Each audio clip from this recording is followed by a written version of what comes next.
हमारे YouTube channel story time with AI में आपका दिल की गहराई से स्वागत है। आज हम जो कहानी लेकर आए हैं वो कहानी है फेसबुक पर दोस्ती, प्यार और फिर मर्डर। करनाल हरियाणा का एक गांव हरसिंहपुरा से 24 नवंबर 2022 को उसी गांव से एक 55 साल की महिला राजवंती अपने घर से कहीं गायब हो गई। पुलिस अब राजवंती की गुमशुदगी के मामले की जांच कर रही थी, लेकिन उनका कुछ भी पता नहीं चल रहा था।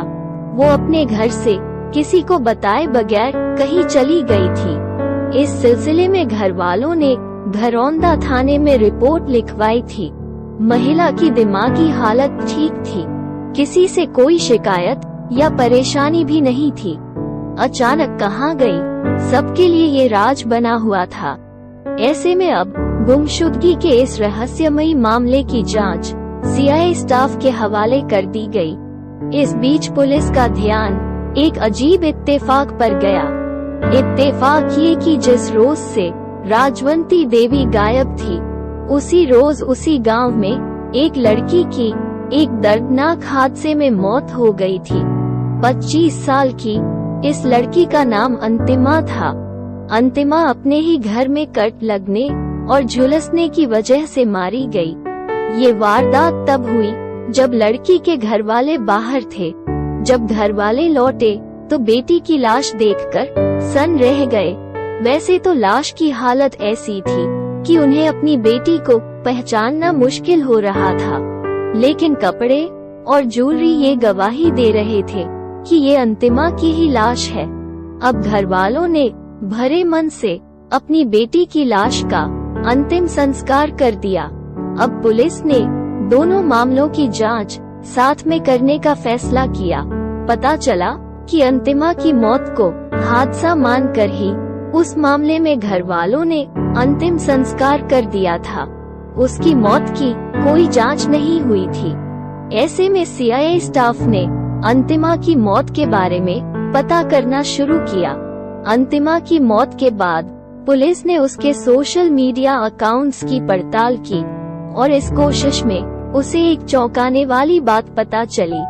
अंतिमा का सोशल मीडिया अकाउंट एक्टिव था और लोकेशन उत्तर प्रदेश के शामली में दिख रहा था।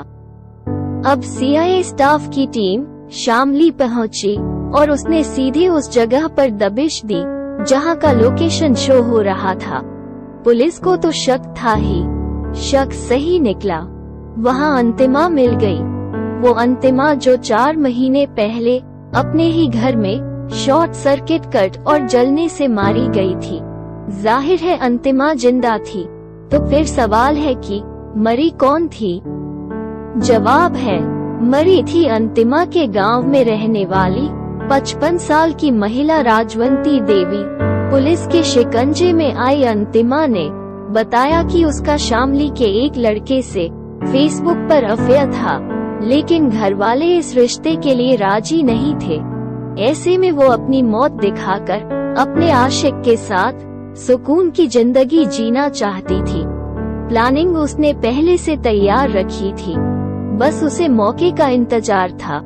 इत्तेफाक से 24 नवंबर को उसके घर वाले कहीं बाहर गए थे और मौका पाकर उसने अपने पड़ोस में रहने वाली राजवंती देवी को बुला लिया। इसके बाद उन्हें पानी में नींद की गोली मिलाकर दे दी। जब राजवंती गोली खाने की वजह से बेहोश हो गई, तो पहले उसने राजवंती का गला घोंटा, फिर कट लगाया और फिर अपने कपड़े पहनाकर आखिर में राजवंती की लाश को जला दिया ताकि उसकी पहचान ना हो सके। इसके बाद वो अपने प्रेमी के साथ भाग गई और उसके साथ शादी कर शामली में ही रह रही थी। लेकिन अब पुलिस ने उसे गिरफ्तार कर लिया और साथ ही राजवंती देवी की मौत का राज भी फाश हो गया। इसलिए मैं कहती हूँ, कभी भी हमें गलत काम नहीं करना चाहिए, क्योंकि जुर्म कभी छुपता नहीं है। अगर आपको आज की सच्ची कहानी पसंद आई तो वीडियो को लाइक करें, चैनल को सब्सक्राइब करें। मिलते हैं फिर नई कहानी के साथ। तब तक अपना ख्याल रखें, सुरक्षित रहें। धन्यवाद।